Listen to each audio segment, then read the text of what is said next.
whether you intend to participate in or abstain from hearing the present matter? None. Okay. Also, if any member of the hearing body has had any ex parte contact with anyone prior to this hearing, including a visit to the site, please declare the nature and extent of such contact at this time. None. Okay. Does any member of the audience have any questions for any commissioner regarding conflict of interest or ex parte contact? Okay. So the public hearing will be conducted as follows. First, we'll get a staff report and then questions if we have any questions. And then I will open the public hearing for testimony. The applicant will have not more than 15 minutes. The proponents, not more than 5 minutes each. Opponents, not more than 5 minutes each. Those that are neutral, not more than 5 minutes each. And then the applicant will have time for rebuttal, but not more than 10 minutes. And then we will close public testimony. And then there will be questions, if any, by the hearing body. We will have discussion and deliberation of the testimony. And then we will render a decision shall be made by the hearing body at the close of the hearing, or the matter will be continued to a date certain in the future. This will be the only notice of that date you will receive. Does anybody have any questions? Okay, let's proceed. Brian. Thank you, Chair Savory. Good evening, Commissioners. We have this proposed subdivision tonight. And the first slide here points out in the hatched area where the subdivision is proposed. In this hatched area here, there are 3 tax lots that make up the proposed subdivision area. And the lower tax lot wraps around down in this area here.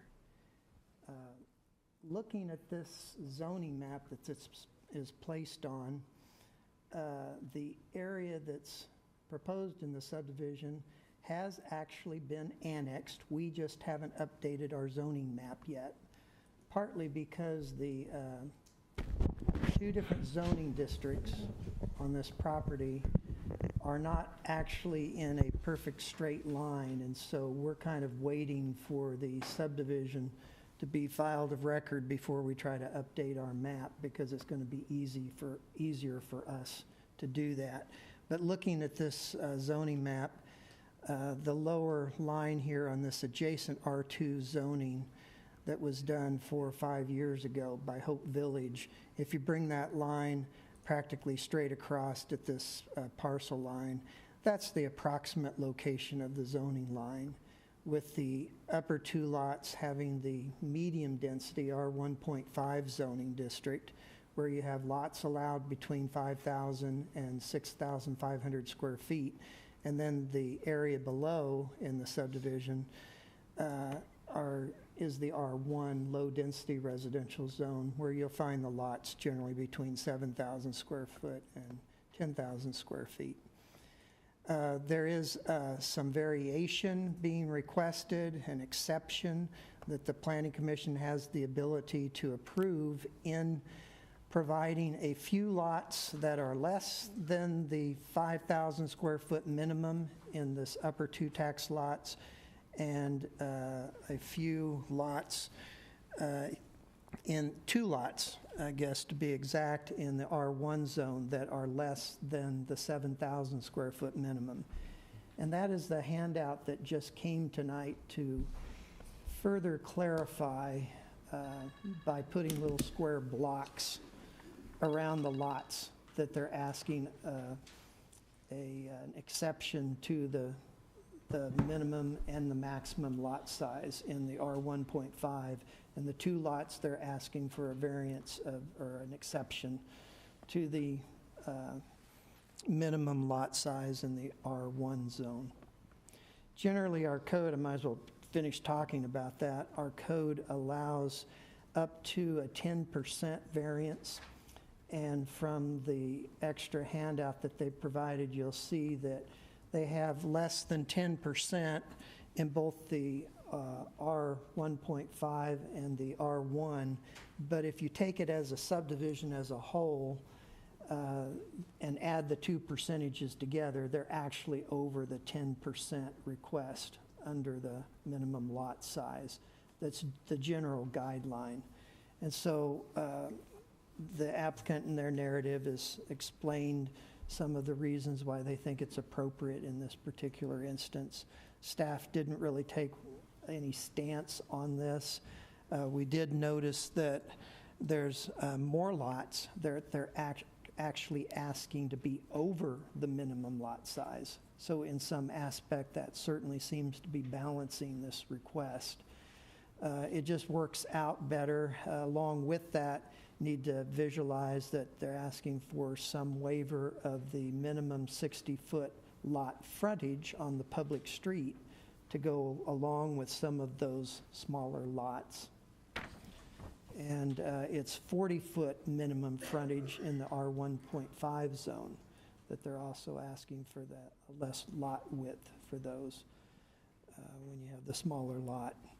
So we're basically leaving that decision up to the Planning Commission tonight, whether you think that this somewhat above the normal 10% variance causes a problem. Is there enough of a public benefit related to the lot variance or waivers that they're asking for to allow that to continue?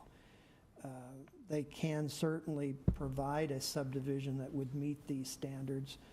It's a little unclear exactly how much hardship that will provide in the design of the subdivision itself if they were to do that. And again, I emphasize that you can see that the majority of the lots that are outside of the boundaries of the minimum and maximum are actually larger lots than smaller lots. This shows you the subdivision layout and gives you an opportunity to see with an aerial photo where some of the existing homes are and how they're fitting the lot pattern that will be filed of record if it's approved around, for instance, this existing home here. That results in a larger lot than those surrounding it because of the existing home. They also have a lot right adjacent to the north of that that is a flag lot. And this is actually where they're going to be providing a turnaround on that and the adjacent lot 22 here. Conceivably a temporary turnaround until this stub street here eventually goes out to First Street at some point in the future, but is a stub street for now, and they do need a turnaround for fire department purposes. The distance from this turnaround to the end of the stub street is a short enough distance that the fire department is okay with a turnaround being in this particular area. And if they need to fight a fire down on these lots or something, they can easily do that with their hose length without having to drive clear to the end of the street.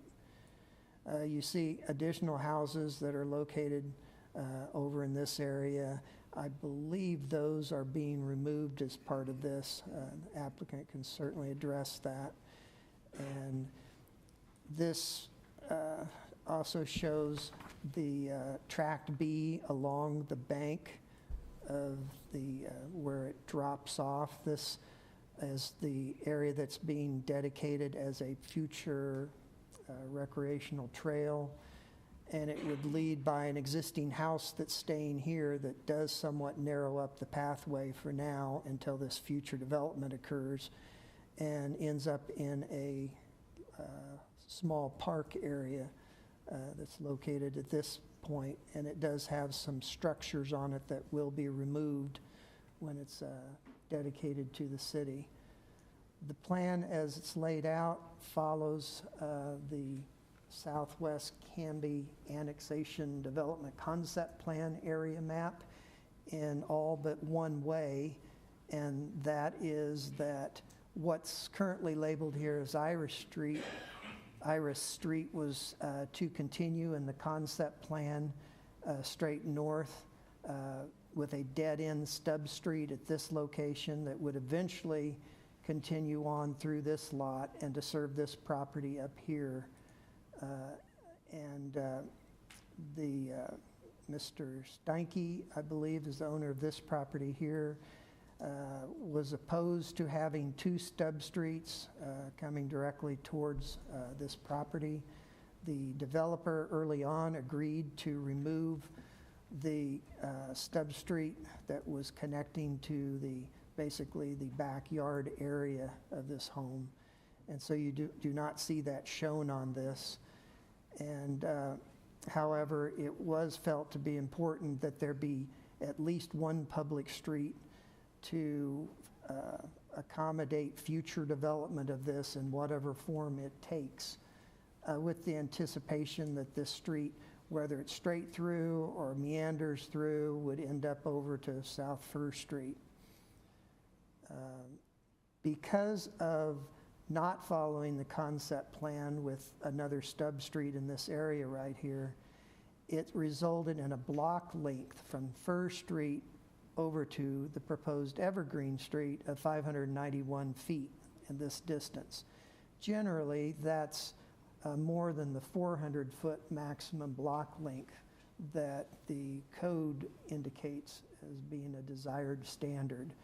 Because of that, they applied for a variance with this application. And the variance specifically is for that 591-foot block length rather than the 400. The city has another standard that says we should not exceed 600 feet without an intervening pedestrian pathway going through an area. This doesn't quite meet that distance requirement, so they're not proposing any pedestrian pathway between this distance, which is in conformance with the code, but they are somewhat exceeding that normal 400-foot block length.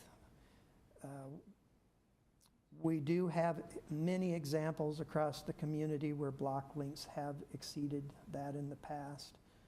And I believe there's probably a couple, if we look closely, of more recent subdivisions that actually have had sections that have exceeded that. And when they have, generally we have those pedestrian pathways that have broken up so that at least the pedestrian and bicyclists don't have to follow the street all the way around, but can cut through a pedestrian area to more quickly get to a neighboring lot that they might want to be visiting or something. This shows you the 3 tax lots that were involved that I talked about before. And this also happens to be showing some radius around existing water wells, which are important when it came to designing the drainage plan for this area, because our master stormwater plan, which was approved by DEQ, indicated that we need to be at least 267 feet away from any existing water well when we propose an underground injection well for stormwater runoff, to make sure that we're protecting the groundwater and any nearby water wells. And that's been deemed to be a reasonable and safe distance from those existing wells. So later on, there's a stormwater sheet that shows that they're proposing a couple of injection wells for the street runoff, and those will be outside of these designated areas. This is a copy of the proposed preliminary plat that they're requesting approval for.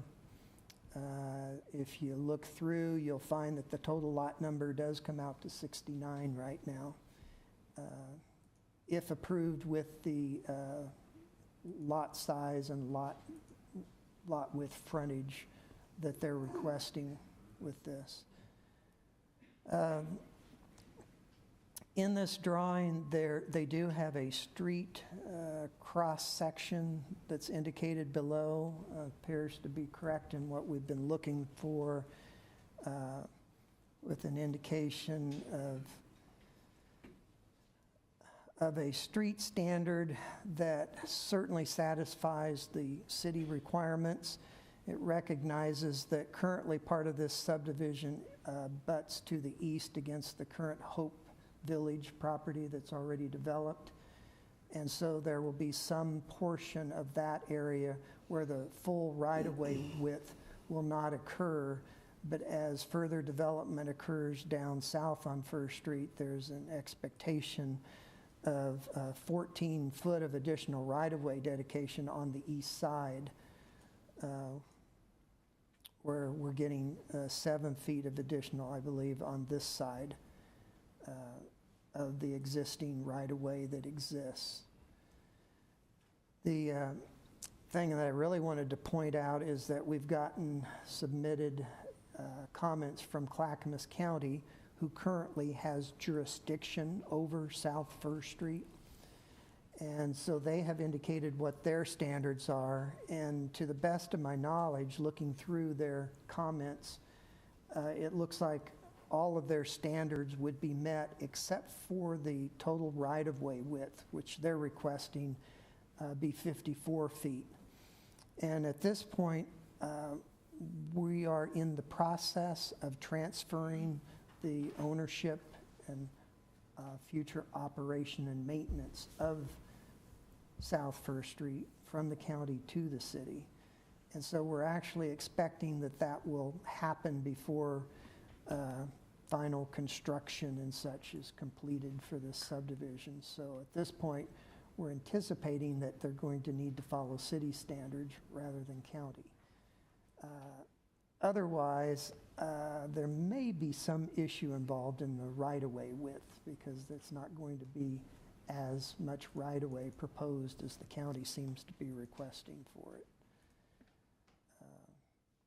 So I guess we'll see how that pans out in the timing of the transfer of ownership for this, because it's well on its way at this time. This drawing here is helpful in that the applicant has provided some indication of where they think some of the driveways for each home are going to be located. They also point out at each entrance we have a connecting street from South First Street to the subdivision that would then also connect to the west to South Elm Street. This was discussed quite a bit with the development concept plan that was approved during the annexation review, and was deemed to be extremely important to have that connection so vehicular traffic could go both directions. Potentially, there was that concern of traffic coming out on 13th Avenue on South Fir during the very busy times of the day where left turns are fairly difficult. And so the primary means of helping to correct that was to have this connection between Elm and First Street. The other thing that this drawing shows is monuments signage proposed at the entrance to First Street and also at the entrance to Elm Street. The only thing that we'll have to be cautionary about is that the traffic study that was done made sure that there would be nothing in the sight triangle or sight distance areas at those street intersections. So whatever they propose to do with their monument signs will need to be far enough back so that when cars pull up to pull out onto the adjacent street there, both of the streets, that they won't be looking through but over, or that they'll be set back far enough so they don't impact the sight distances. I think that's about the only thing I wanted to point out on that. This map here is one that we don't see often here, which is also somewhat helpful in that it's a setback for each of the lots. And I've reviewed the setback chart down below, and it certainly seems to be correct. We have different setbacks for corner lots than we do for interior lots, We have different rear yard setbacks based upon whether you have a single-story home or a two-story home, 15 for a single and 20 foot for a two-story home. Otherwise, we have 20-foot setbacks for all of the front lots where a driveway would be placed. This map shows the water plan with, in blue you see the water line looping inside the subdivision. And this plan was the storm and sewer plan. And I believe when I was looking closely, I don't know if I can find it now. You see the water well circles, and I think somewhere in here was a storm water injection well proposed in the street. And I think another one was proposed up in this area outside of these circles in order to dispose of the street runoff. All of the lots, the private lots themselves and the rain runoff from the roofs are by ordinance required to be detained on site. And that will be the case in this subdivision as they are in all of our subdivisions, except for wherever they're proposing to pipe that and eventually run it into what they're calling Beck Pond, which is below the trail down the bank in an area that's not being annexed, is outside of the urban growth boundary, but still ownership with the lot that's being developed in here. So the annexation split this lot so that part of it's in the city and accommodating our trail along the bank at the top, and down below is this existing pond. And that pond will potentially be taking drainage runoff from the lots along this area in order to protect the integrity of this steep bank so that we don't have any sloughing caused by the development that's happening. There still may be, because this bank is very unstable and just as a normal occurrence has difficulty maintaining itself. We don't want the development itself causing any additional hazards towards maintaining that bank. This drawing here shows where the connection of the proposed trail, a 10-foot wide path in a 35-foot buffer area behind the lots. It has a slope of 6.6% grade as it comes down this way. And in this area here, it's showing that there will need to be a retaining wall in order to help support that trail. 3.5 feet to up to one point here of 5 feet in height, then tapering back down as it meets Elm Street and connects. And can't really see it on this drawing, but somewhere in this area the street comes through and connects as well, just near where the trail is connecting. So there's, we aren't quite certain at this point, but I think the developers has mentioned a couple times of possibly proposing actual paving part of the pathway in this particular area, with the idea of obtaining a few more SDC credits for the improvement that he would actually provide. Between the value of the land being dedicated in that park area and the trail and the value of any improvements that can't exceed the SDC fee collection that we would have otherwise obtained from the lots. And so that's where they're allowed, based upon the value, to obtain SDC credits. Tree preservation plan shows a couple groupings down here, primarily along Elm Street, where they are attempting on the very back of those lots to retain some of the existing trees in that particular area. This was the adopted Southwest Canby master plan. This is showing the entire 66 acres or so that was part of the required master plan. And this area right up here is where the subdivision is proposed. And you can see from the original approved concept plan, they had this Irish Street heading straight through the Steinke property and up to serve the very end property here at the end. And that is where the stub street was taken out in order to satisfy that particular property owner in here from having two stub streets heading towards his home.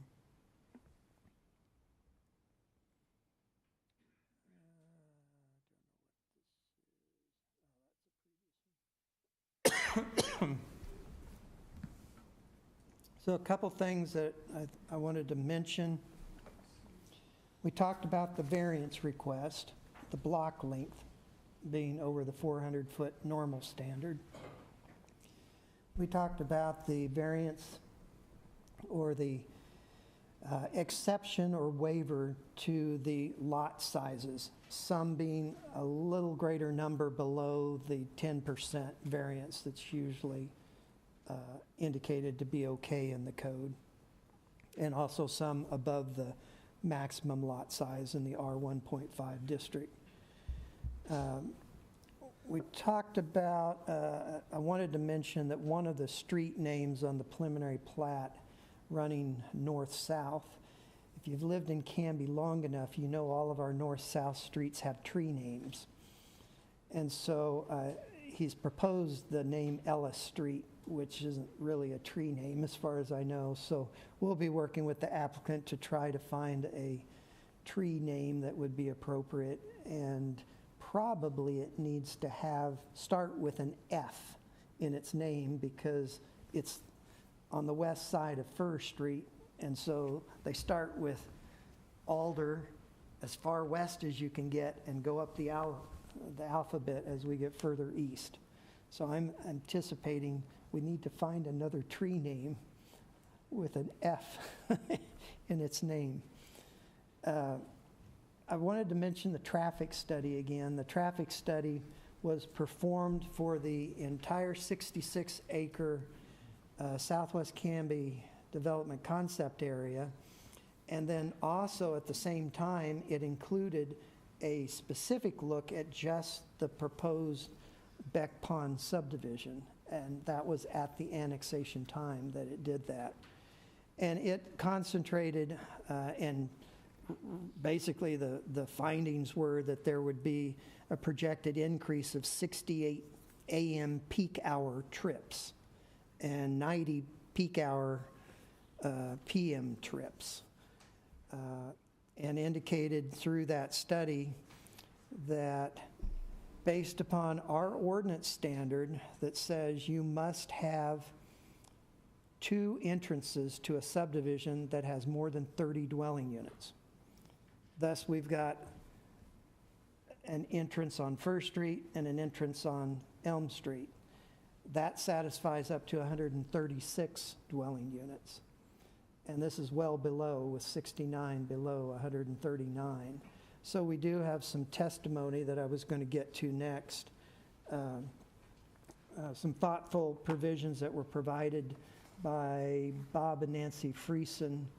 They went out of their way and collected a great deal of data about Hope Village, which is where they live, and indicated that they've counted 453 vehicles in the parking lots and at all the residences that are located there, and talk about the fact that Hope Village, and I'm not sure that I counted them all, that has 5 different entrances or exits. And so they're kind of comparing, so why does this subdivision only have 2 when Hope Village has a similar number of vehicles, and or they didn't actually turn it into trips? And really the answer is we have that ordinance standard. They're complying with the 2 necessary entrances for a subdivision of this size. The Hope Village was blessed with having more than necessary by our ordinance standards. And whenever you have more entrances, it does help with dispersing traffic so that not any single site, has the extra burden. However, one of the things they suggested is, a dedicated entrance over to Ivy Street. And of course, that is in the long-term future when the next annexation does complete its process through the state. And they proposed their subdivision, and they're working on that. That was the Tucker Mayberry group that was doing 90 lots adjacent to South Ivy Street. They're still in the process, the annexation and the subdivision that they're proposing. At that time, we'll see the connection to Ivy Street. We won't yet see the construction of the roundabout because that takes property from the other side of the street before that can be constructed. But they requested that maybe there should be more than one entrance on the South Ivy Street. And of course, that was explored at the concept planning stage. South Ivy is an arterial street because of the nature of its high traffic volume, not only now, but in the future, and its classification, and the fact that it's controlled by Clackamas County. They would only allow one street entrance to South Ivy between 16th Avenue and the city limit boundary where the bridge is across the Molalla River. And part of that was spacing requirements, and also because there was some site distance issues if you were to try to crowd in another connection at that particular location. So we have the maximum that is allowed on Ivy Street, and that connection to Ivy really isn't needed until more subdivision occurs and more dwelling units are necessary. So I thought I'd explain that somewhat. I did want to point out, because of the two zoning districts in the subdivision, the applicant took advantage in the annexation process, and now with his subdivision, of a zoning ordinance provision that says we don't want split zoning on lots. And so we're not going to have any split zoning, even though there's two zoning districts that go through, and you've got the map that kind of shows where the underlying comprehensive plan zoning line was, and it doesn't line up perfectly with the proposed lot boundaries. But they were able to propose those lot boundaries so that the distance that we're adjusting the zoning boundary so there's no lot split is less than 20 feet in each instance. And that's what the ordinance provision allows, that simply adjusts the boundary so you don't have lot split zoning in the lots. And so that's what will be done so that and because of that, the actual zoning line is not going to be a straight line as it was on the comprehensive plan. It's going to jig and jag a little bit following the lot boundaries. I wanted you to be aware of that. We've never taken advantage of that provision before, and it made a lot of sense to do that, and it came in very handy. I believe, other than that, staff review of all the review criteria for a subdivision, we found that they met. We're leaving the final decision on the lot size exception up to you. And otherwise, we recommend approval of this subdivision, subject to the 40, I forget how many, all of the conditions of approval we provided in the staff report. There's a number of them. Are there any questions you have? Any questions? I just have one. I just want to make sure that on the map, that between lot 52 and 53, is that a pedestrian walkway down to the park trail? Yes. It will help provide some future park and recreation staff so their little maintenance vehicles can also get back to that Tract A park that's shown. That's how they will get there until future development occurs and there's a cul-de-sac that allows another connection directly on the park. I also had a question up on where 16th Avenue connects into First Street. Is there going to be a stop sign or or a light? Well, there certainly won't be a light.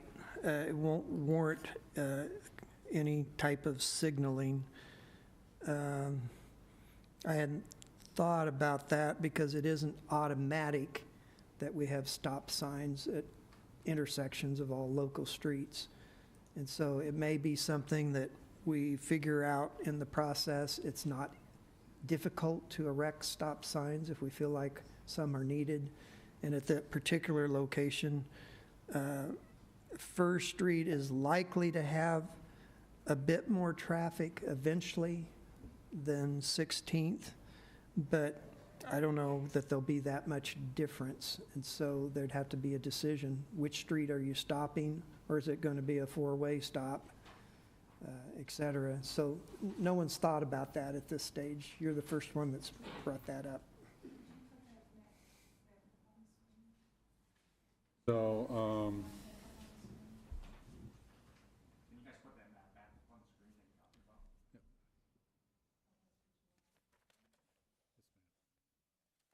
about? We have a preliminary plat that shows it too. We don't actually have that map. that map. Let me go, I think that, let's do that one. Okay. That's the preliminary plat. So there will be no control for, Right now, no one has talked about what kind of control, if any, would go at that particular intersection. There's more likely that there would be stop signs at the Elm Street because Elm Street is a higher classification street. And so I would visualize there probably would be stop signs. But there'll be some discussion of that in the construction process stage of this subdivision. And a decision might be made then. If not, then trial and error will determine if there's a safety issue, and we'll erect one.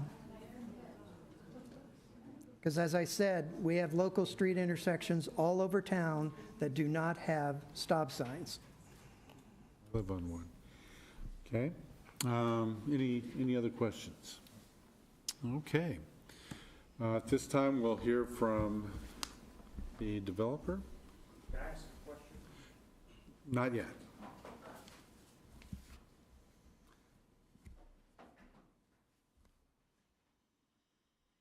If you could state your name and address. My name is Gordon Root, Stafford Development Company, 485 South State Street, Lake Oswego, Oregon. And we are the applicant. Yeah, Ryan O'Brien, planning consultant, address is 1862 Northeast Estate Drive, Hillsboro, Oregon. Good evening, Chair Savoy and Commissioners. So this is just a continuation of what we brought forth before you on the Southwest Canby concept, development concept plan. This has been refined through time. You know, I always say, when does the plat quit morphing? And it's when you take it away from him, right? So I just have a couple points that I want to go through and bring up, and then Ryan can add some comments as well. I think Brian did a very good job of explaining the application in front of you, as well as the staff report itself.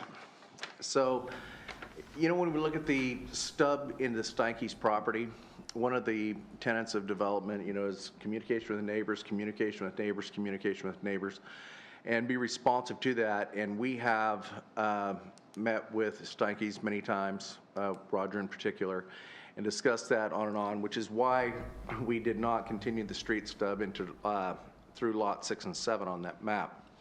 That would in fact stub right at his back porch. So then if you go to 15th, where it stubs from the west, that is presently a line of arborvitae, so that should provide him with some adequate level of privacy. And that street stub there, you know, we've worked probably 5 or 6 different plans on the Steinke property as to when we're coming up with a concept plan, and we listened to Roger, and he said, look, I don't want a plan that blows my house up. And we've heard in front of this body in different subdivisions around town that we really have to respect what the built environment is there, and thus is why we're there. As far as the over and under on the lots, Brian adequately pointed out, I think we gave you this handout as well. Most of them are over. And the ones that are under, we can easily identify. It's on the map with the circles here. And most of the ones that are under have to do with either that 20-foot maximum line setback between zones, where we straddle the zone with one lot or other, and this also applies to the lot size. And when you go 20 feet from that, it just kind of has to lay out there as well as accommodate various housing types. So, you know, it's all about affordability, balance, and choice, right, and providing attainable housing. So some of the lots, if you loop around on lots, let's look at lot 58, it has 28 foot, but it opens up really wide to try and get a nice big building envelope in there. And then you move, you continue to go sideways on those 64-foot lots. Those are all to accommodate 50-foot wide homes. If you get to lot 53, well, it only has a 54-foot frontage. At the setback line, it incorporates and will have a 50-foot wide home. The same thing with lot 52. Lot 51, we jump up to a 56-foot wide home. Lot 50, we go back here. We've got a really wide building envelope there, even though that we have a reduced street frontage on that. And then we pair the driveways on 49, 50, and moving over toward 48 or 49, 50 to be able to provide a nice frontage for both lots 49 and 50. And then on lot 48, where you have your reduced frontage, if you look at the back of it, it's a 74-foot wide, so that will also incorporate as much as a 60-foot wide home.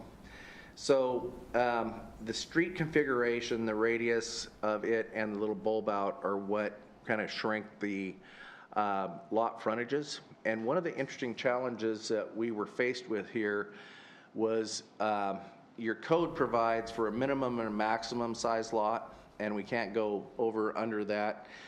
If we were to increase lot frontages, we would completely blow up on the upside of lot sizes. So we focused on the lot building envelopes in order to incorporate in the driveway placement a nice street scene. Does that make sense? That we'd have a whole bunch more big lots other than what we have now. So we were trying to accommodate and accomplish both, being your lot frontage as well as your maximum lot size. 25 through 27, those are some of the smallest lots, that and 18. Those are the smaller ones, as we've indicated on the very top of your chart here. And we can move the lot line around a little bit between 25, 26, 27, 28, because 28 is a side lot line, so we have some extra space there. It's 56 feet wide. We could shrink that down to 54, add a little bit into one or the other of lots 26 and 27. We don't mind that, but just the math problem. Like I said, we're in an R1.5 zone here, and there's just a particular distance between the existing home we're trying to save and 16th Avenue. So it just comes down to the math equation, and these will all fit 26 to 32 foot wide homes, which is a pretty decent home, and there's many of that type of home already existing in Canby. So, you know, you are outright allowed 7, and, you know, like I said, we've talked about that overage or underage. We are on the side of over versus under. One thing that wasn't brought up here today, but it was brought up in previous, it may be brought up, you know, but it was brought up in previous meetings, was the driveways from lots 1, 2, 3, and then the row along Fur, directly onto Fur. You'll see those are nice wide lots, and they do back right onto Fur, which is a local street designation. And, you know, that's outright allowed by code. We'll continue to do that, but we've limited the numbers, we believe, of lots that go directly and have access to Fur. Another for traffic, which we've heard in the past, I'm sure it's going to be brought up today, is, you know, the stop sign on Fur and 13th. That went out of our hands and out of your hands and went to a subcommittee, as I understand, and they went to the traffic committee and perhaps decided that that's not a warranted stop sign at this point. But when we're talking about stop signs, I've always envisioned on 16th Avenue, there'd be a stop sign going on to Elm, there'd be a stop sign going on to Fir. What's labeled as Irish Street, there'd be stop sign before you got to 16th, a stop sign on Evergreen on both sides of 16th. So we never envisioned not having these, and we're willing to put those stop signs in as a part of the development. I think it makes a lot of sense not to have non-safety measures at intersections. The block length, that relates back to the moving of the extension of Irish Street to the north. Actually, we have a lot configuration which yields us exactly the same number of lots, whether it's stubbed there or not. So it's not a here nor there for us, because we have the exact same number of lots. When you turn a lot sideways on lots 7 and 8 and 5 and 6, you just turn those lots sideways and you have the same number of lots with the street. And we just felt that this way would be respectful of neighbors, being Steinkes, and respect their privacy and wishes not to have the street stub there, which created that longer lot length. As far as park improvements, I think Brian appropriately brought it out, and I will commend Canby in general for your code, which allows the dollar for dollar offset of what we're doing with the parks that we're improving. We'll make plenty of improvements in that. We'll work with your Parks Department and Planning Department to make certain that our parks and the trail system that we put in there is a very nice addition to the community and the park system that you have, because we want it to be not only an addition to this community, it being Beck Pond, but also to the community at large, and then that can be extended in the future. That's all I have. Ryan, any questions for me? Yeah, actually. So Brian had talked about the stability of the bank on that slope, along the walking path. Do you have what are your thoughts on that? We had a geotech report done, and it's a very, very stable bank. We dug. He says it's not. Brian, this is Levi. Can you come up? Can you address that and work with the geotech on it? If you could state your name and address, please. My name is Levi Lavasa. I work for Stafford Development Company, 485 South State Street, Lake Oswego, Oregon, 97034. So the bank is stable, but all banks can become unstable. So that's part of what the geotech talks about, is there's a lot of really good soils in there. Solid, you can build all the way up to where you're planning right now. We've already started final engineering so we understand the stability of it. We have a set building setback and we have a set infiltration setback, just so we are making sure that we don't destabilize anything that's there. So I think you might have been talking more about if you infiltrate water into it, then that can cause problems. But otherwise, geotech signed off, said things look good. Brian? Yes, the fact that they had a geotechnical study done was what we were pressing for, and so we're supportive of that study. Any other questions? Any other comments, Brian? Yeah, my name is Ryan O'Brien, again for the record. Gordon pretty much covered everything. The big issue is that we attempted to create a lot of diversity of housing types. And there was a lot of thought went into these lot widths and lot sizes to get certain type houses so you get a variable prices, as opposed to a subdivision, all exactly the same lot sizes, exactly the same house prices, everything. So we've got quite a bit of variety in this subdivision, I think, which is a good thing. And I think that's the intent of the code too. We're lucky to have that R15 and the R1 zone to be able to do that. I wanted to mention one thing, is that the tree preservation plan, we show all the trees that could potentially be saved, but we don't know, because we haven't had an arborist look at the trees, whether or not we're going to get into the roots or there's diseases, but we're just showing which trees could be saved, but we're not guaranteeing that all those trees will be saved. But we just don't know until we actually study it. And the other issue about the Irish Street, that was my mistake. I was thinking in terms of Ivy. I don't know what the heck. I was off one street. So we intended to make it an F, a tree name with an F. So we'll do that. Okay. And I think that's about it. I'd like to talk about that storm drainage a little bit, if I could, Gordon. The geotech has recommended that we not put any infiltration manholes or any type of infiltration facilities, even for the individual lots, within 150 feet of the top of bank, so you don't stabilize it. So we're going to pipe the storm drainage from all those and then take it down to the pond. That's what our goal is. And we've already talked to the Clackamas County, and they feel that that's a real reasonable thing to do. So we'll get rid of all the water on the lots. There'll be private storm sewer lines. That way we won't have a problem with the destabilizing the top of the bank. And then I don't think I need to go in the variance issue, because I think Brian covered that pretty well. We've addressed that in our report. There's just no alternatives. I think originally we thought that we might include Stanky in our subdivision and take the house down, but that of course didn't happen. So I think this plan that we have is the way to go. Yep. Any questions? In regards to the Beck Pond, is that part of this property, or is that? Yes, it's part of the property, but it's outside the city limits. It'll stay in the county, so we have to go through the county to get our applications for the storm sewer. So Okay. we don't know maybe Gordon, you can talk about what the eventual use of that property will be. Initially, we wanted to donate that as a part and to a park, to part of the park system here. Two issues were, one was no access for maintenance. Secondly, the issue was that it's outside the urban growth boundary and outside the city limits for city park. We think that there is a way to accomplish that, and it is probably going to be on a different time horizon than what we're on now.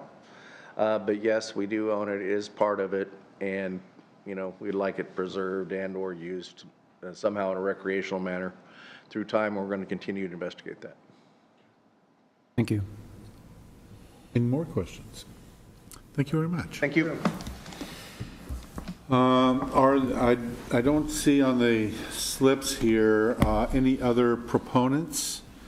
So we'll move, and are there any proponents that didn't fill out one of these? Okay. We'll move to opponents, and we'll start with Julie Rushton.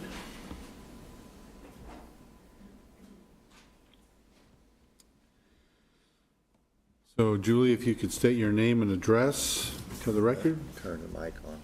Yes, I'm Julie Rushton, 1441. Oh, could you turn your mic on? There you go. There you go. Thank you. Julie Rushton, 1441 South Ivy Street, Hope Village. Thank you for letting us comment. I have a number of concerns regarding this development. Major concern is the ownership of First Street, which has been addressed in some ways tonight, but there's conflicting information in the public meetings and the staff reports. In the staff report, page 36, it says Fir and Elm Street are local streets. In speaking with Jennifer earlier this week, the Public Works Director, she indicated that that wasn't correct, and I believe that's what was said this evening. So will First Street be improved to be able to stand up to all the increased traffic, particularly construction traffic? Because right now it is the main street for this development and construction, and it is, in my view, not up to standard. What will be done about the constriction to 24 feet at the entrance of the Hope Village cottage homes? The road narrows there. Until these matters are adequately addressed, I believe this project should not be approved. There's been consistent public comment about the intersection at 13th and Fir. There's also conflicting information in public meetings and city committee meetings about there being a stop sign there. Until this matter is adequately addressed, I believe this project should not be approved. The traffic calculations for entrances and exits, there's too many vehicles essentially using that one entrance and exit of First Street. And there's a lot of information on page 36 of the staff report, but the point that was concerning to me was that it says 2 access points to Ivy Street, and Arterial Street are available through Hope Village. This has certainly not been presented to or discussed with the residents of Hope Village. The possibility of increased traffic inside Hope Village during and after construction was a concern we and others have already voiced. Hope Village streets are not public streets. Maintenance costs are borne by Hope Village residents, and unless the city assumes ownership and maintenance of these streets, they should not be used in calculating entrances or exits for the Beck Pond development. Until this matter is adequately addressed, I believe this project should not be approved. The impacts on current residents of 5 concurrent construction projects surrounding Hope Village has not been adequately addressed. With a general age of 80 plus in Hope Village, this means most of the residents of Hope Village will deal with construction and traffic for the remainder of their lives. A storm drainage plan has not been submitted as part of this application. When questions were raised previously in public meetings, the response was that storm water would be dealt with dry wells. Now the staff report on page 11 states the storm drainage runoff can be discharged to the Molalla River or using on-site dry wells. Current dry wells on First Street routinely flood the street as they are not properly maintained. Until this matter is adequately addressed, I believe this project should not be approved. I see a large disconnect with citizens in providing timely information with adequate time to review and respond prior to city public meetings.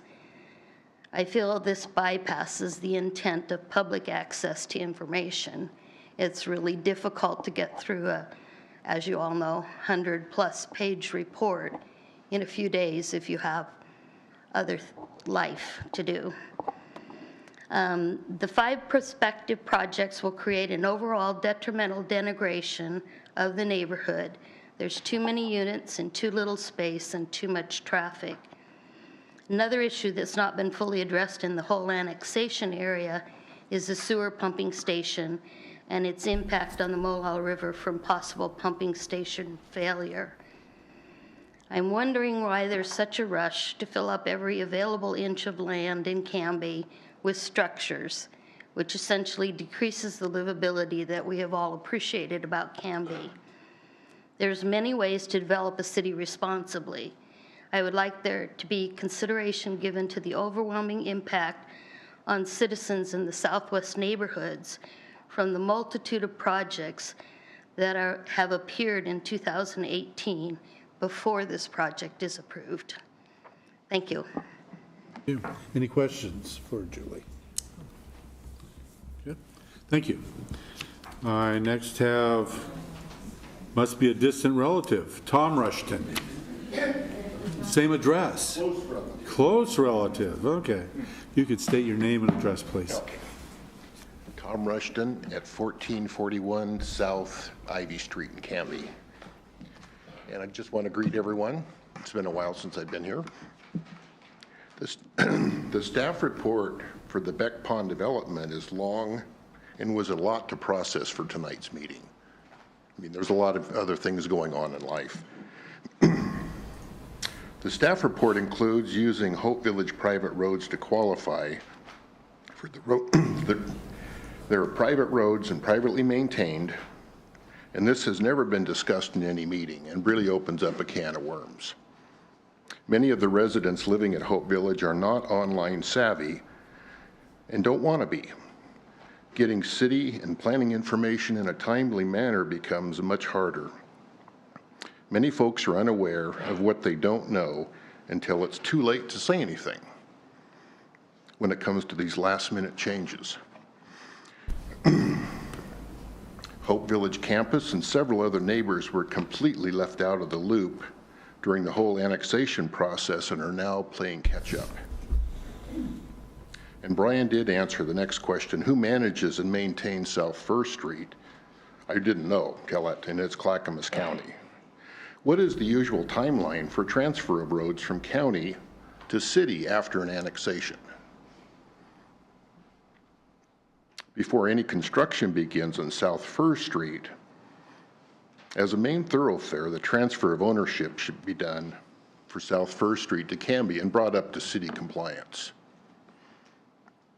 Otherwise, this game of hot potato will be played out between the city of Canby and Clackamas County in a feedback loop when any issue of responsibility surfaces. The intersection of South Fir and 13th have been brought up at every meeting and is still undecided.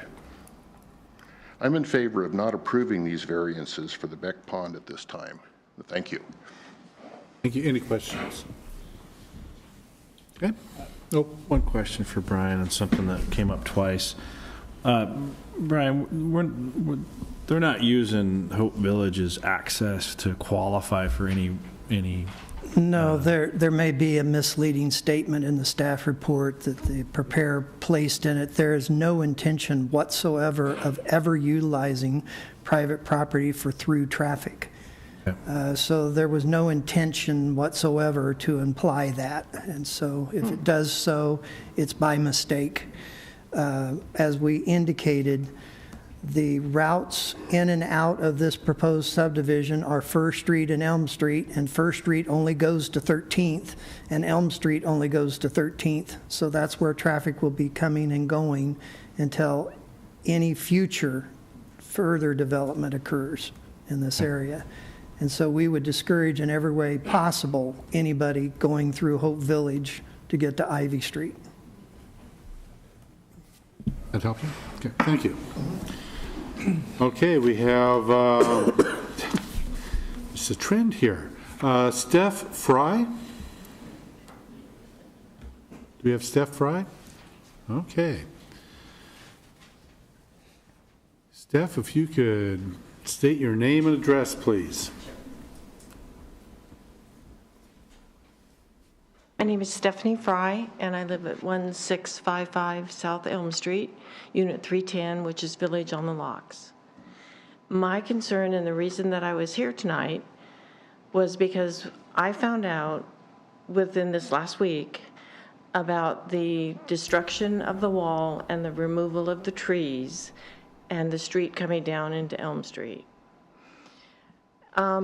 As I was listening to things about the path that was going to be made, my mind says, well, these people that drive up to take this path, where are they going to park? Are they going to park on our street? You can't come down into Village on the Locks and park. There's variances that say where you can park on our streets. That's my main concern, is the volume of traffic that's going to be going out Elm Street, which is narrow and is 20 miles an hour. I can't see people going 20 miles an hour on their way to work. I mean, I didn't do it. Even if I went through a 20 mile an hour, I would go 25. So that was my concern, and my main thing of coming here tonight was to let you know that it's really a concern for the people living in Village on the Locks. And I personally had no knowledge of this until I saw a flyer that came around, and that's just not right. That we shouldn't have been told. We should have been mailed something about what was going on. Thank you. Any questions for Stephanie? Okay. Thank you. Thank you. So, another close relative must be Gary Fry.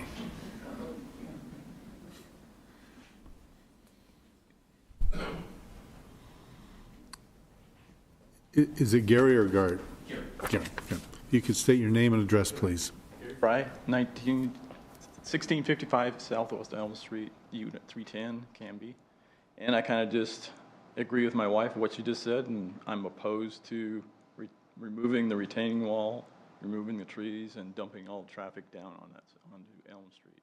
That's pretty much what I'm opposed to. Okay? Thank you.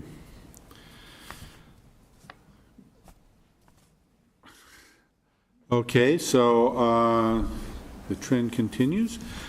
Ladies first, Tammy Lamsies? Lamsies. Lamsies. Yes. Okay.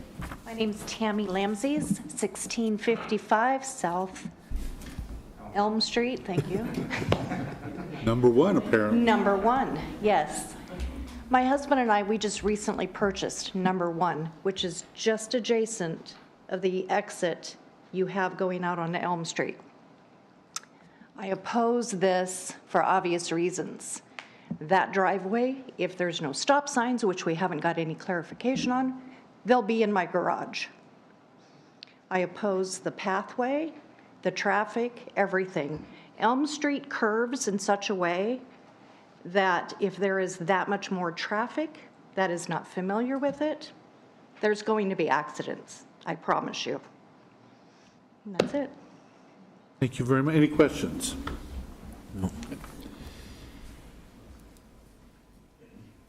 The relationships are incredible. Doug Lamsey.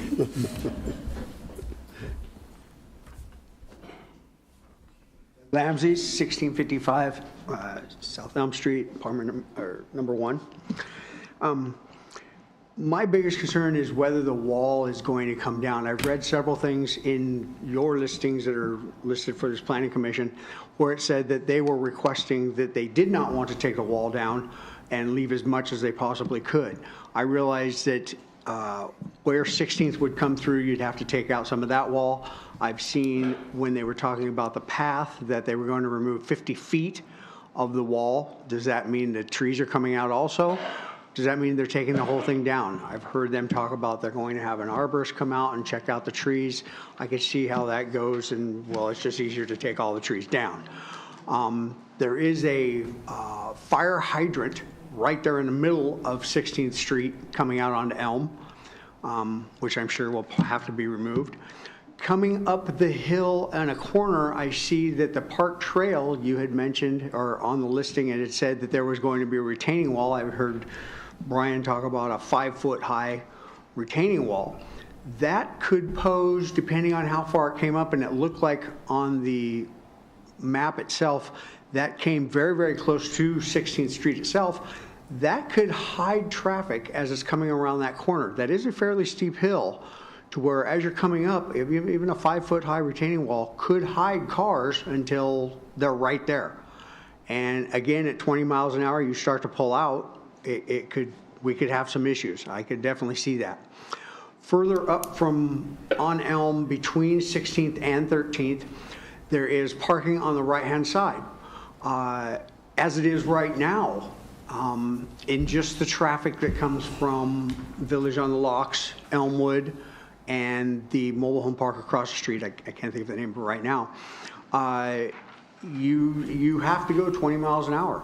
There is, if 2 big trucks come by, which I imagine if they open up that road to use that for construction, we are going to have some issues as to cars passing one another. It is very tight as it is right now because of the parking on one side. So I could see where there might be issues of the traffic. I had thought when I first moved there, because I just recently moved to this place, that, oh, it's going to be a nice quiet street. You would be surprised how many trips happen during the day where, no, I hear cars pretty much all day long. And not so much in the evening, it's very quiet, I love it. But during the day, there's cars all day long. Well, having these extra cars there, it's going to be, they're going to take choices, and I could see them easily going to Elm instead of going to Fir because that's away from town. They're going to be using Elm more and more and more. That's going to be their choice. I mean, it would be my choice. That's the way I would go. So I hear what they're saying about using both roads, and you got to have 2 exits. But I could see almost everybody using the Elm exit, more likely because it's the closest one to where they're going to be going. They're going to be going to First Street, downtown 99. In the Planning Commission meeting, or Planning Commission file, it did talk about using Hope Street, Hope Village, as an access point. So if that was just a mistake, that was a gross error mistake, because it definitely talks about that, and was a little concerning to me because it actually talks about they were going to use 2 of their exits. So that's something that, okay, we can put it off, but it did mention that. And lastly, I would say that Fig is a good name for a street. There you go. Fig There tree. you And we'll go with F. Or ficus. Or ficus. There we go. There Or you ficus. go. Very good. You got your 2 Fs there, Have we got a folks. filbert, somebody said. Filbert. There you go. Oh, even better. Okay. Do we have any questions for Mr. Lamsey? Thank you very much. Thank you. Then we have Kevin Logan. If you could state your name and address, please. Do that. My name is Kevin Logan, and I live at 1655 South Elm Street, unit number 514. It's good to see you guys doing this thing. I'm concerned, obviously, about the street access onto Elm Street. That's why I'm here. And I appreciate what he said about, wanting to be friendly with his neighbors. It sounds like he talked to that guy Stenke over and over again. I don't know of any of these other neighbors that talked with you or heard from any of you guys about this before Thursday when we saw a little sign up on our street about talking to this. And I thought we were neighbors. So I'm kind of concerned that you guys wouldn't bring this to us, especially if you're coming into our neighborhood with a new street. I don't know if you guys know that area, but there's quite a big elevation change between Elm Street and where that wall is and the trees are. There's quite a bit. And what I'm concerned about is not only having that access, because there's lots of kids that walk down there. We have lots of school buses that go down there. But I'm worried about, see, if you go on 16th over to Fur, you're going to be making a left turn to go into town. And if you go down 16th to Elm, you're going to be making a right turn. And I'm not sure about you guys, but I know this guy, if I'm going to pick between making a left turn or a right turn, I'm probably going to be picking a right turn. It's usually a lot easier. So I think we're going to maybe not have that traffic, that quote of just another 150 vehicles a day coming through there, which is what it says right now. Isn't that correct? I don't know. Isn't that what the traffic study said? We're going to have a new amount of traffic of 150 vehicles per day coming through there. I didn't look at the traffic study again. I'd have to look that up. Yeah, I think it's 60 during the day and 90 in the evening. So that's about 150 a day, if I'm not mistaken. Those were peak hour. Right. So it'll probably be a little bit more, you're saying. Thank you. So in peak hours, we're going to have that kind of traffic. And that concerns me. We're a very small community where we walk all the time. I love the idea of the park. But I'm concerned about if you're putting monuments up there, which we heard about, and then making that turn from Elm into your new subdivision, it's going to be difficult. I'm just concerned. I'm just wondering if there's any other way to do this. And it seems to me, and I'm just clarify me if I'm wrong, but this is what I feel like. I feel like you guys have already made up your mind. That's what it feels like to me. And it feels like, we just had this new building that you guys approved downtown, and I know there's no parking for it. And I think we're going to be making another big mistake if you guys let this happen. I think we're going to have this street come through, and there's going to be problems. And he's saying, well, we'll have to wait and see what happens before we put in stop signs. Are you kidding me? I mean, that kind of scared the crap out of me when he said that. I hope he doesn't wait and see what happens. That sounds like somebody's going to die, and then maybe we'll put up a stop sign. That's what I heard. But if you guys have already made up your mind, I don't know why the hell I'm here. But I would appreciate it if you would just tell us that, so that we can go and do, like he said, go work in our gardens instead. That would be kind of you. So I really would appreciate that. If you've already, because I think most people here are talking about this Elm Street thing, and if you would just tell us, you guys are done with this thing, I can go home, take care of my 88-year-old mom, and go do something a lot more fun than this. Okay. Well, thanks. I'll point out two things. Yes. Just to ease your mind. Okay. We received this. We've had it for less than a week. So there you go. And the dahlia right over here did not come before this body. So there you go. Aren't you guys the planning commission? We are. And how's that happen? No offense. I wonder, I just didn't. wondered. That's the rules. God help you guys. Well, you know, But you get why I'm here, because I'm a little frightened that this is going to be the same thing. So I appreciate you guys. I know this, you guys aren't getting paid for this, are you? You guys get paid?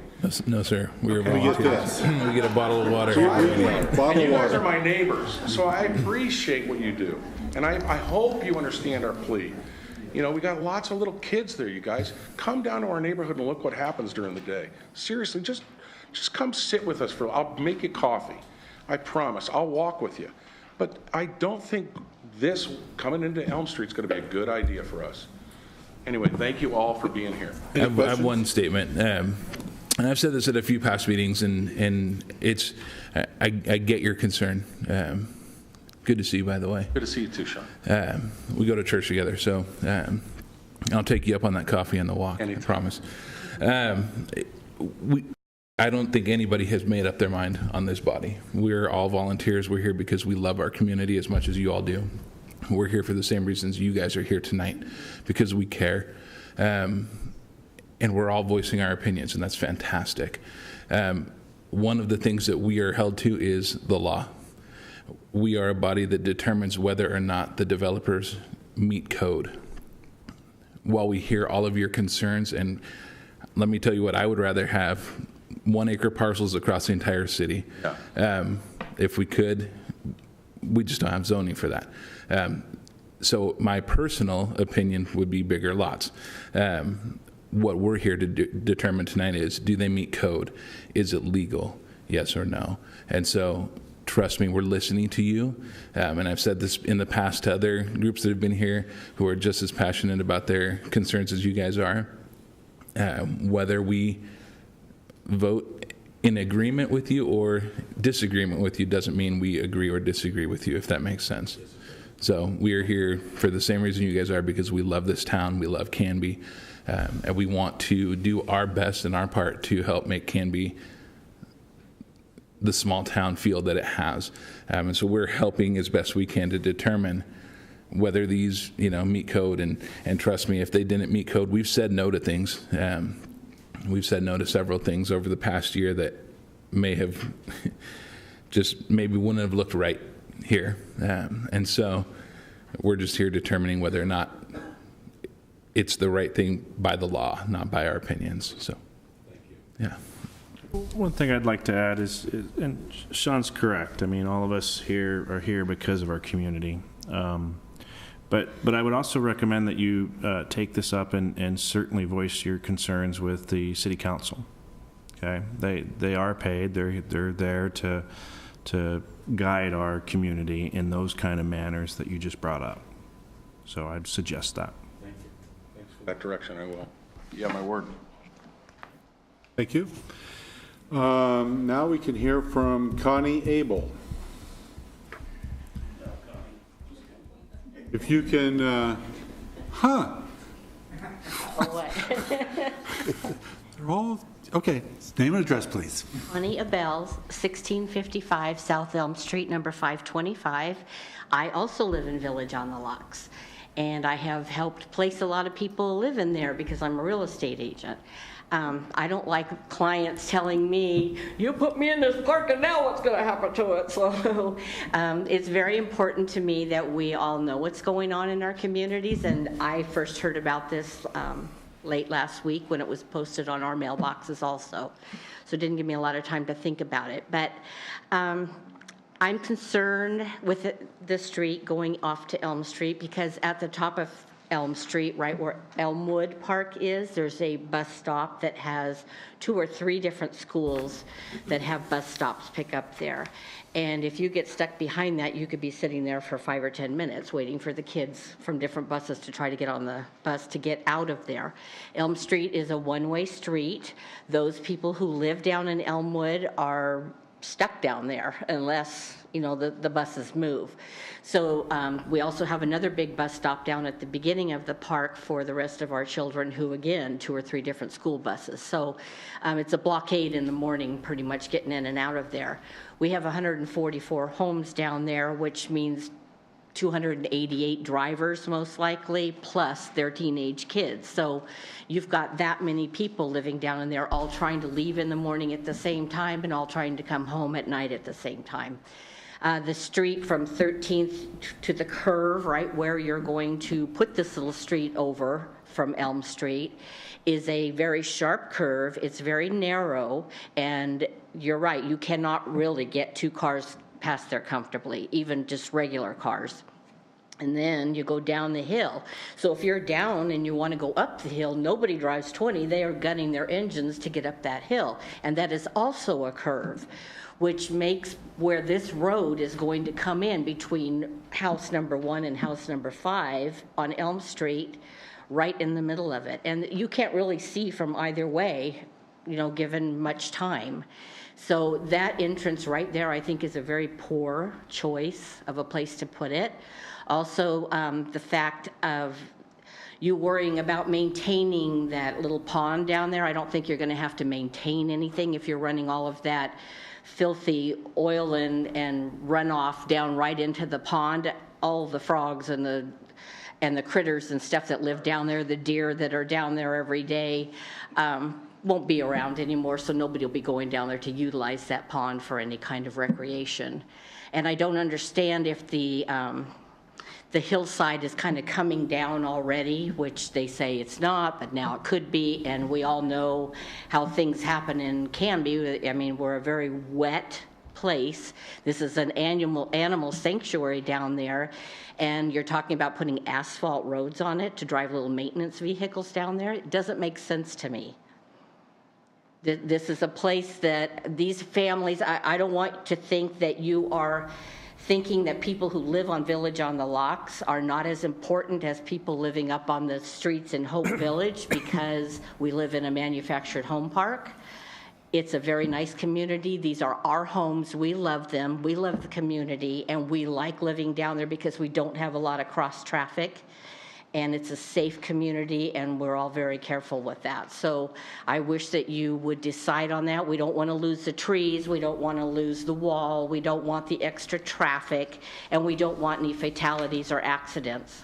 And I think that, you know, if you want to build your houses on First Street, then let them use First Street. That's on your land, not ours. Thank you. Here. Any questions? Okay.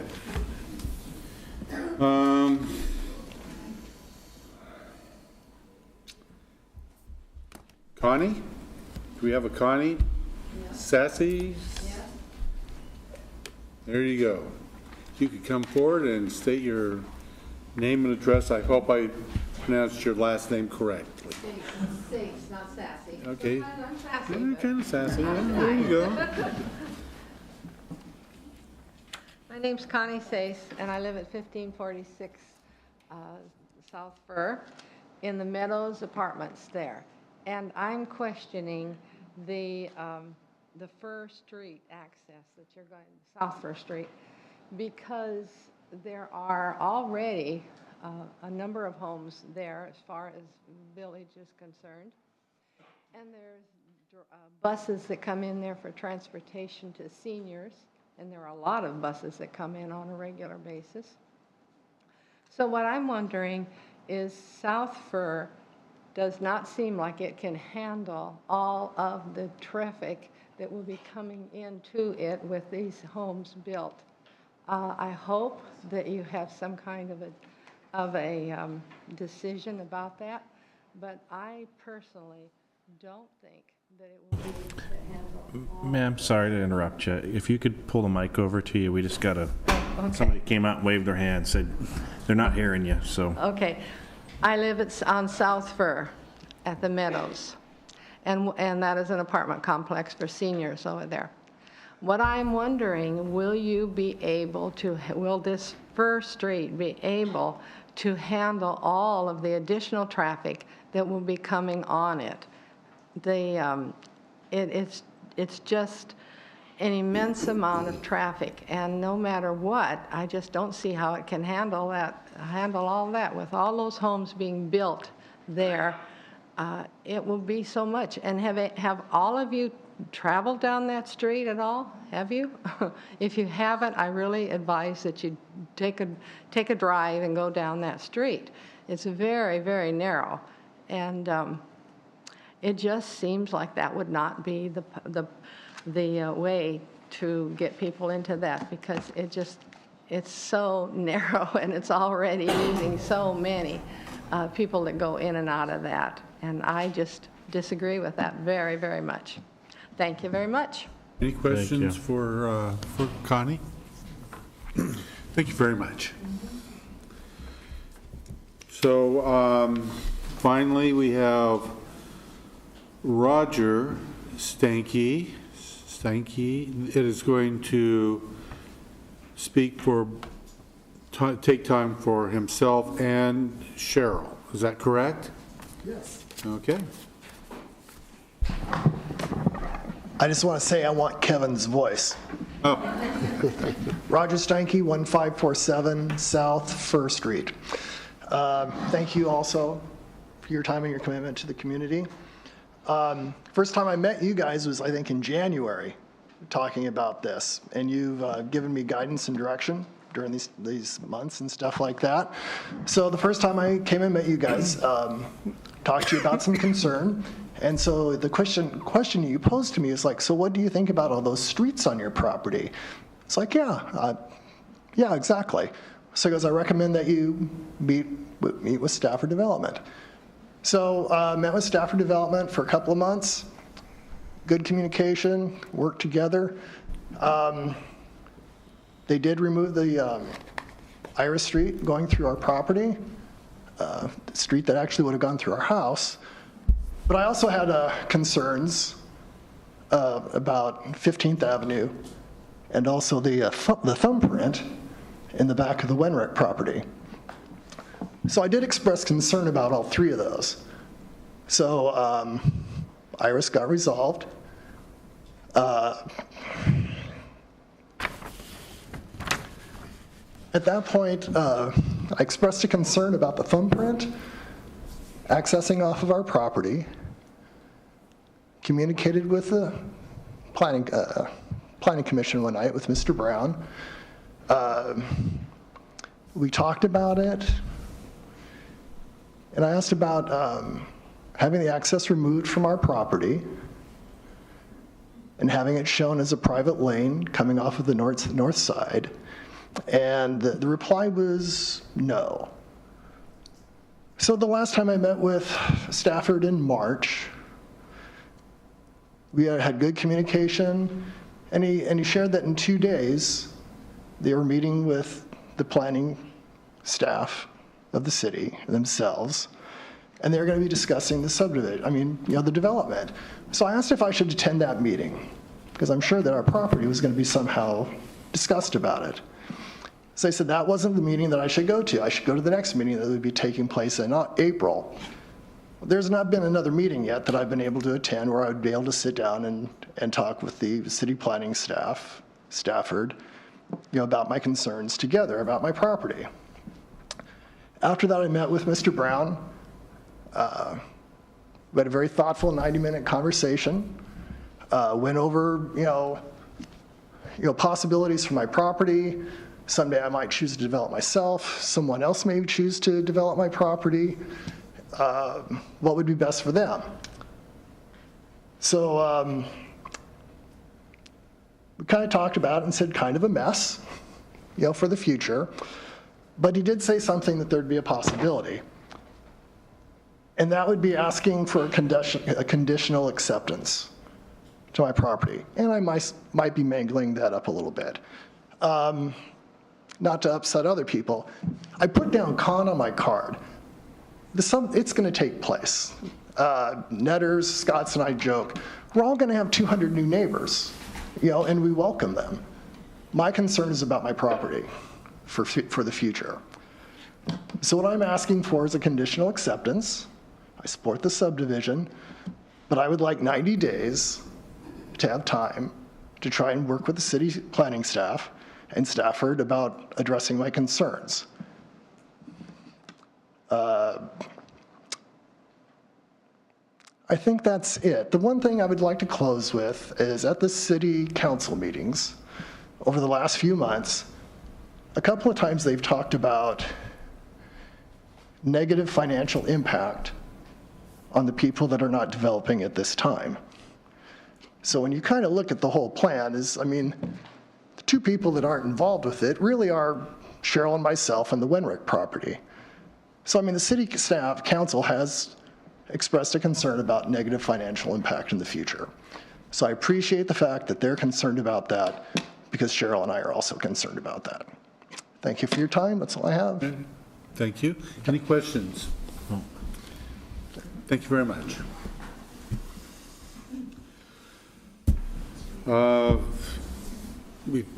Is anybody, that's all the little slips that I have here, but I don't want to leave anybody out. So is there anybody that is neutral on this matter? Okay. Do you want to take your 10 minutes of rebuttal? Sure. Okay. Again, if you could state your name and address for the record, please. Yes, Gordon Root, 485 South State Street, Stafford Development Company. I'm going to move pretty quick and address some of these. On South Ivy, I think we all understand and know, and I think it would be good for the group to understand that with development comes improvement in infrastructure, and one of those improvements, of course, is not South Ivy, but First Street. Yeah, First Street, we're going to go ahead and reconstruct our portion of that, and we do have, I believe, enough right-of-way dedicated in there, or we proposed enough right-of-way for the county street standard of 54 feet, because we are in this flux, right? So we've got a plan for the worst, which is the 54 feet, and if the city wants less, we'll give less, and that's fine. As far as development concept plan, this does follow the development concept plan. As a matter of fact, what you're looking at is actually the plan that the Planning Commission did accept, and then the City Council, talked about yet more access through Steinke's. We've resolved that. I don't want to pound that into the ground. I think it's already been addressed. But with the rest of the development concept plan, there will be further access provided over to Ivy. So you're going to have elm, fir, and ivy, all with the ability to take traffic off of this community that's being developed. As far as meetings go, we had a lot of them. We had one of our largest meetings ever at Hope Village.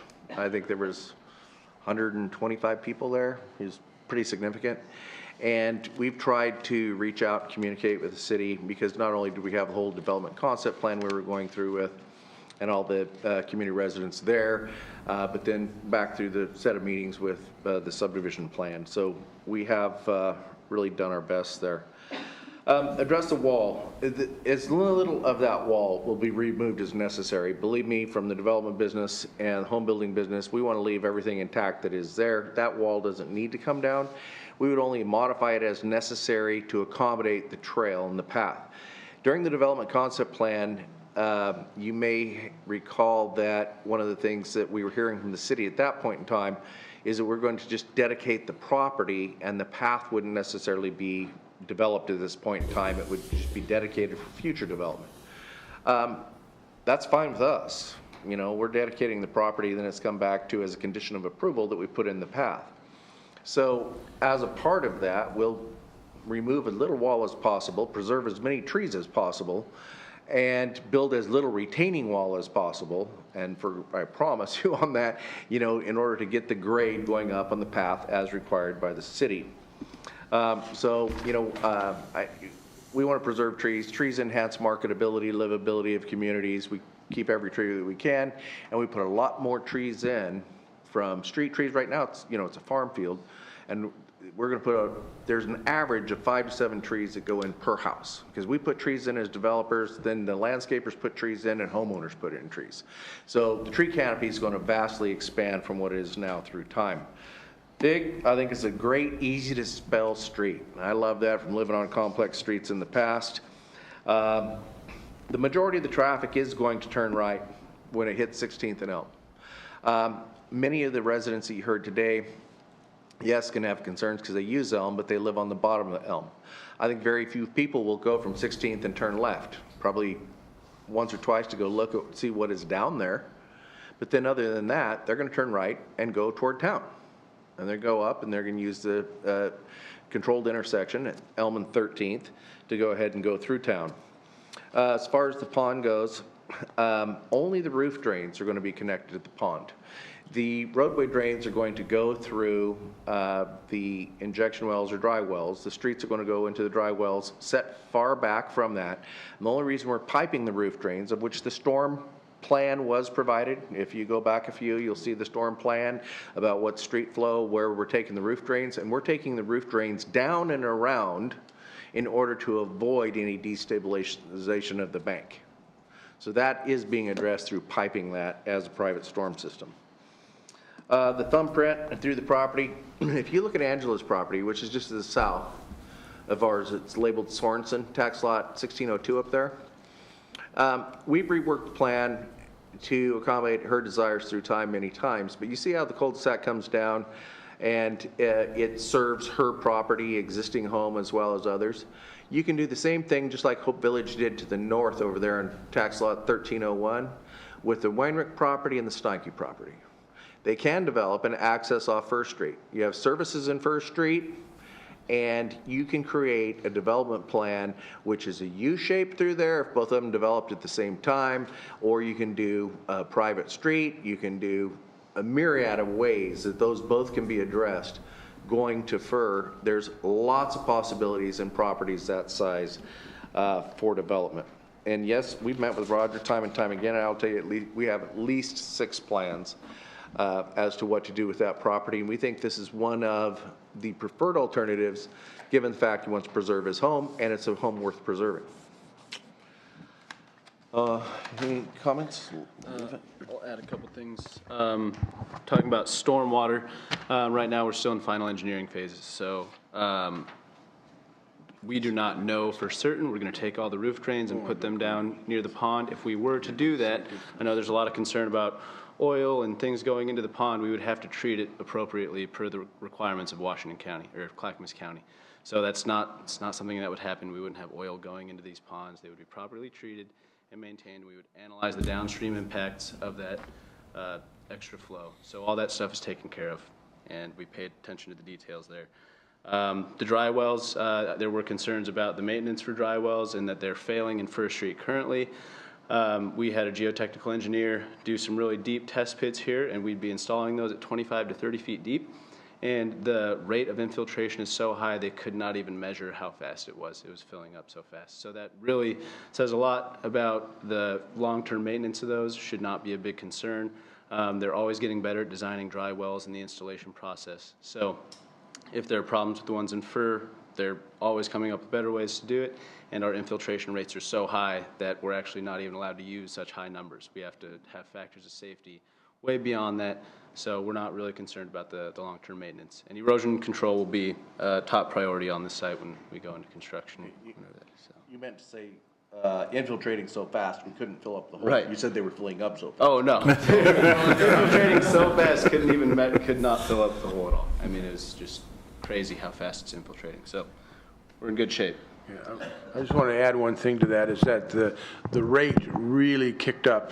You know, it's like over 1,000, 2,000 gallons per minute once you hit 25 feet to 30 feet. The shallower, the ones at 15 to 20 feet have very low percolation rates. 10 feet was almost very little percolation. So you had to get down 25 feet. I think some of the older dry wells in the city are not deep enough. That's the problem. So I wanted to mention one thing about site distance. The retaining walls that we're proposing for the pathway are very short, and they're not even in the site distance triangle. If you look where our access is, we specifically chose that particular spot because it gives you the best site distance in both directions, and we think it'll work out really well. So I don't think we have a problem with that. And one other thing I wanted to mention is that code section 16.46.010.G, and it's in our report, that requires a minimum of 24 feet of pavement for a development, and we have that. So, but of course you don't have parking where you have only 24 feet of pavement, but that's the minimum required pavement for access. We have that both on FIR and First Street and on Elm Street. And the last thing I wanted to mention is that, Okay, well, as far as the cul-de-sacs, I don't think we can cul-de-sac because I think that's against the code. I mean, Brian could probably talk about that further, but 15th Street, we put a cul-de-sac there. I think we're required to stub out. I don't know if we can get around that, so. No, I'm talking about 15th Street, yep. Any questions? That's my line. Any questions? Thank you very much. Okay. At this time, I will close the public hearing, and we will have discussion and render a decision. Yeah, I just closed it. That's what this was all about.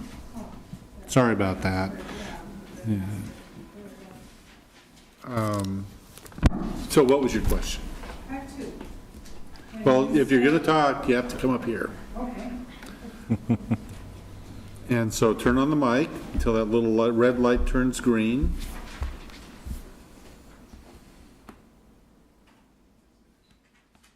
There you go. And there's a question that has to be directed to me. So. Okay, my name is Sue Buckheister. I live at 1655 South Elm Street, Unit 526. And one of the notes that I took during the discussion tonight was that Elm Street is a higher classification street. Can you tell me what that means? Yes, Elm Street is a collector street versus local streets, or which are all of the streets in the subdivision are local streets. And I'm quite sure I checked our transportation system plan, and South First Street is also a local street.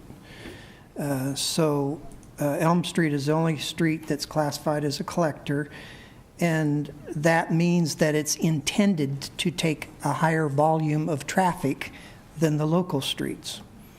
And so it was determined early on in the traffic study that it was appropriate to make a connection to that street, knowing that they needed to have two ways to be able to even do the subdivision. And so that's what they're trying to take advantage of, and the need to distribute the traffic.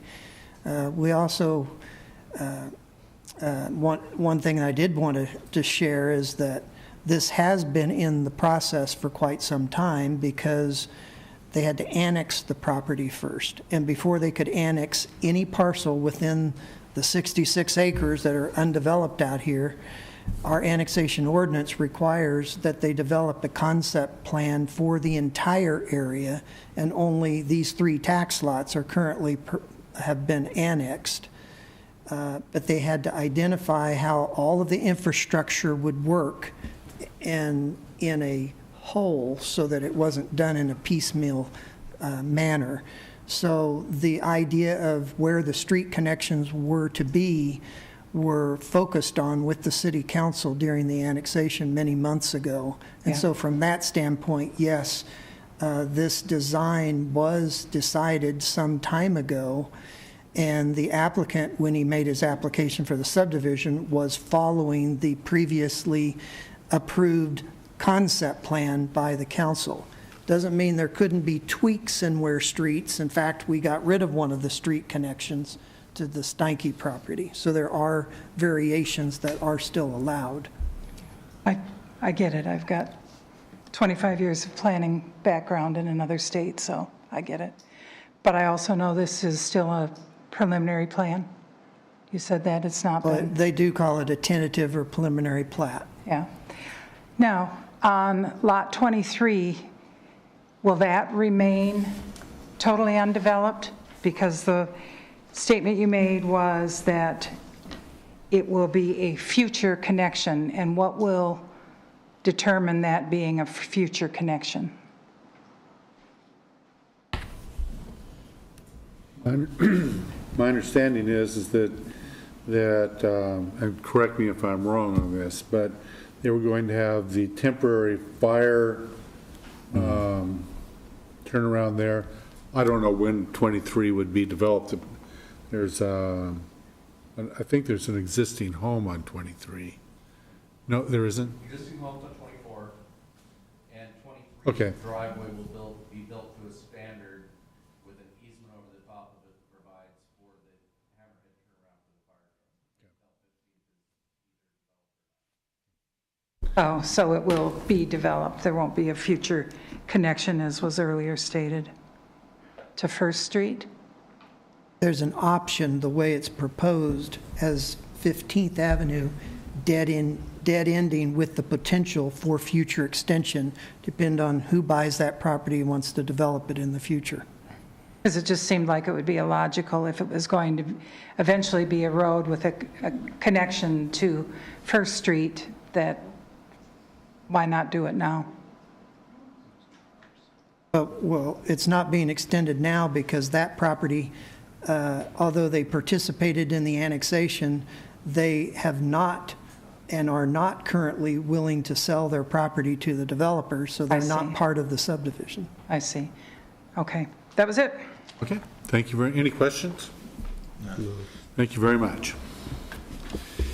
So your approval here then goes on to the city council? That is correct. Only if appealed.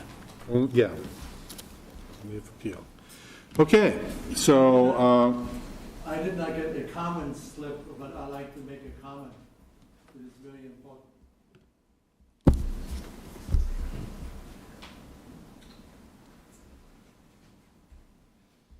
Name and address, please. I am Manfred Zisk. I am at 1655 South Elm Street, Unit 5. I live exactly right where 16th and Elm Street, where 16th is going to intersect on Elm Street. And the problem is when I come out of the alley and onto Elm Street, there is an S-curve, and cars are coming down at 40 miles an hour, and many times I have to gun the engine in order to miss an accident. Now, you're going to be facing the same kind of problems there, and one thing is I'm very much opposed of removing the wall and the 35 pine trees that are sitting there. And that is basically very much why I bought the house right at that point. And at any rate, there's a real problem as far as traffic is concerned, because there is an S-curve and that goes like this, and the traffic is coming down at 40 miles an hour. And not only that, but also I have counted the traffic. From 1 o'clock in the afternoon, 2 o'clock, 3 o'clock, 4 o'clock, I have counted over 50 cars going down to Village on the Locks and also coming out of Village on the Locks. There were over 50 cars. So whatever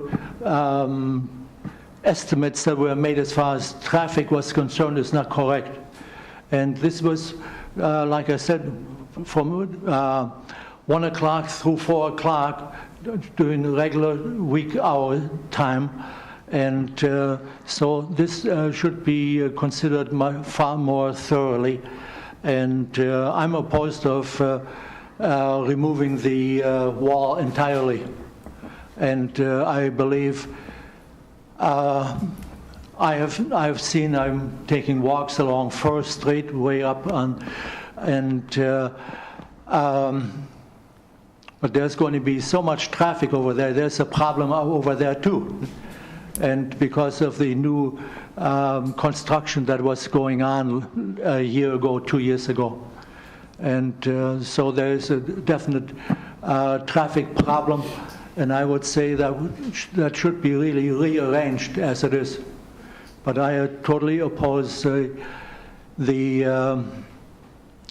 16th Street exit going onto Elm Street. That is not a good idea at all.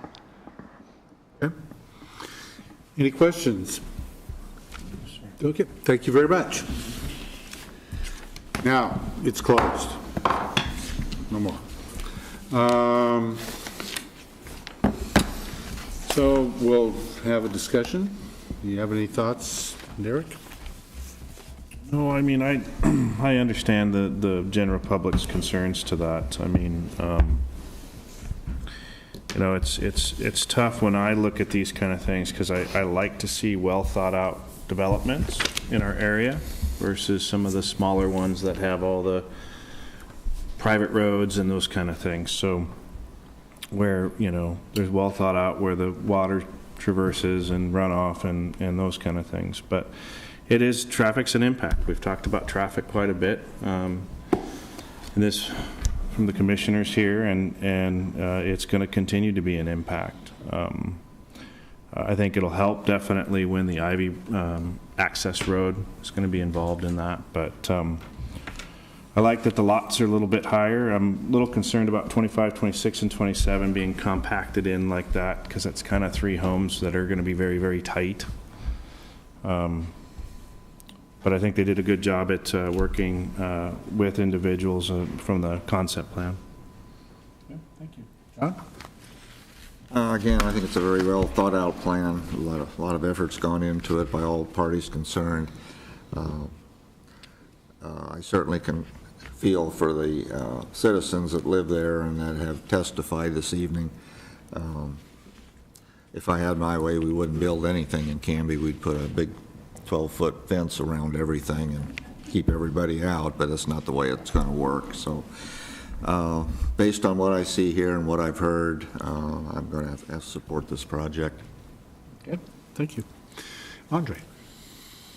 I echo Commissioner Modern's statement about lots 25, 26, 27 being really tight, all 3 of which are below the R 1.5 minimum square foot of 5,000 square feet. And coming in at 4,800, 4,800, and 4,300 square feet roughly.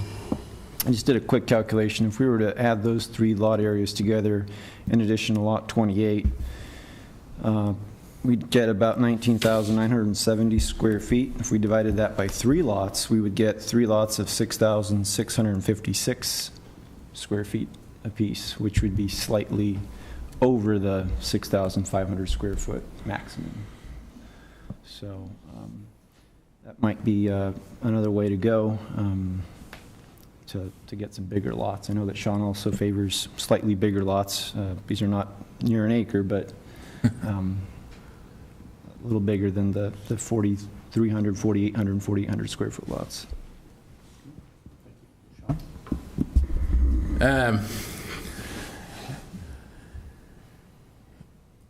Trying to make everybody happy, but that hamster wheel is never going to stop spinning. We cannot, it's impossible to make everybody happy, which is what I would like to do. That's the kind of guy I am. I want everybody to be happy. So I just have to learn that that's not possible. Like I said earlier, I prefer bigger lots, and I appreciate that there's some larger lots in this development. Unfortunately, the thing I don't like about it is the trade-off is we have a few smaller lots also. I'm thankful that we have more bigger lots than we do smaller lots. And I appreciate that the development company isn't coming in trying to build, 30,000 apartments on this land. So, yeah, I mean, as far as code, it meets it, and so I think it could be worse, and so I'm thankful that it's not.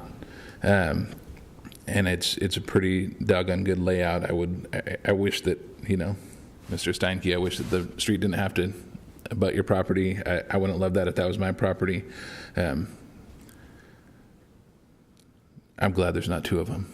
So, all in all, I'm in favor of this. But if you guys wanted to make 1 acre lots, I'd buy one. Okay. So, Larry. Yeah, I appreciate the way you gave us all this material for the presentation. It's really nice. Oh, all right, that's the trouble. I drank too much. I think it's a pretty good development, that you run into these problems when everybody doesn't develop at the same time. I think you're eliminating Fig Street going into the Steinke property is good. I don't know what we do about 15th. Looks to me like there's not many options for you. As far as First Street and Elm Street entrances, I think I would recommend as a condition of approval to add stop signs at Fir and 16th, Elm and 16th, Iris and 16th, and Evergreen and 16th, like you agreed that you would do. The traffic study, I don't know where they get the numbers at these traffic studies. I know they're low, even at peak hours. I would guess you could maybe double it, but I don't know if that would be a real issue in the long run after all. And the people coming up Elm Street, it's the people coming into Elm Street off of 16th that got to stop. And they'll be turning right. Looks like First Street's going to be developed plenty big enough to accommodate the traffic. I think it's a pretty good concept plan myself, and I will vote to approve it with that condition. With the condition of the stop signs. Yes. Okay. I too think that it's a well thought out plan, and I like the idea of adding stop signs at those locations. So I will be voting to approve this as well with that condition if that's part of your proposal. Okay. So now I will entertain a motion to approve. I make a motion to approve SUB 18-01/VAR 18-001 with the conditions of approval that the staff has already recommended, and add stop signs at intersections of Fir and 16th, Elm and 16th, Iris and 16th, and Evergreen and 16th. I'll second. Motion to approve with the conditions as stated. All in favor say aye. Aye. Aye. Opposed? Okay. There you go.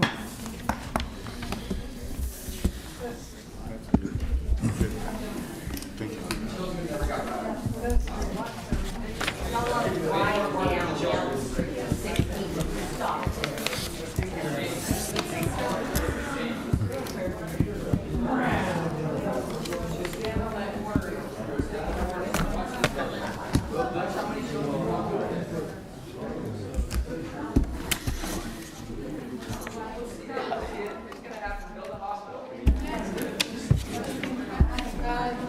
We have to continue with the meeting, don't we?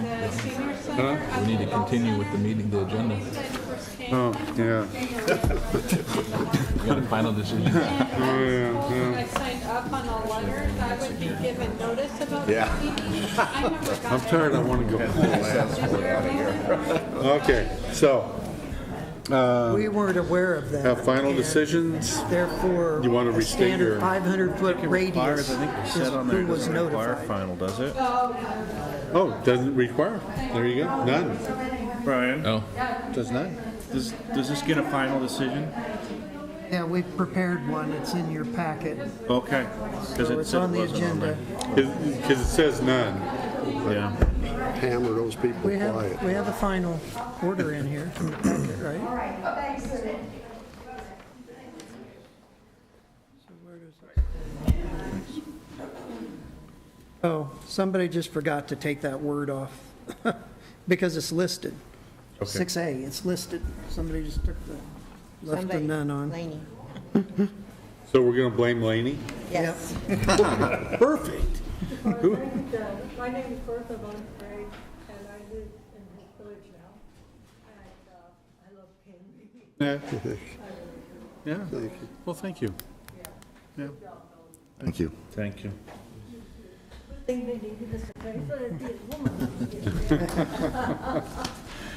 So, Thank you. thank you. So, Larry, you want to restate your?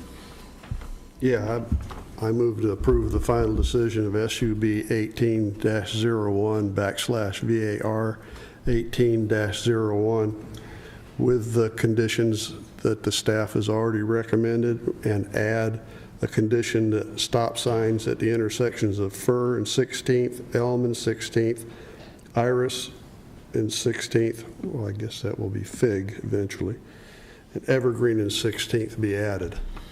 Have a second? Second. All in favor, say aye. Aye. Okay, there we go. Items of interest from the planning staff, Brian. So on the agenda, we actually listed what we thought were applications coming forward for your next meeting on June 25th. And the Canby Townhome is being postponed to July 9th, although right now, that's not absolutely certain because we rejected the traffic study and it's being revised. So that's why it's getting delayed. But we do have the Patterson's Light Industrial Development on the next agenda for sure. Okay. Any items of interest from us? No. Nope. Okay. Then I will entertain a motion to adjourn. Chair, I recommend we adjourn the meeting for June 11th, 2018. Do you have a second? Second. All in favor, say aye. Aye. There we go. We are adjourned.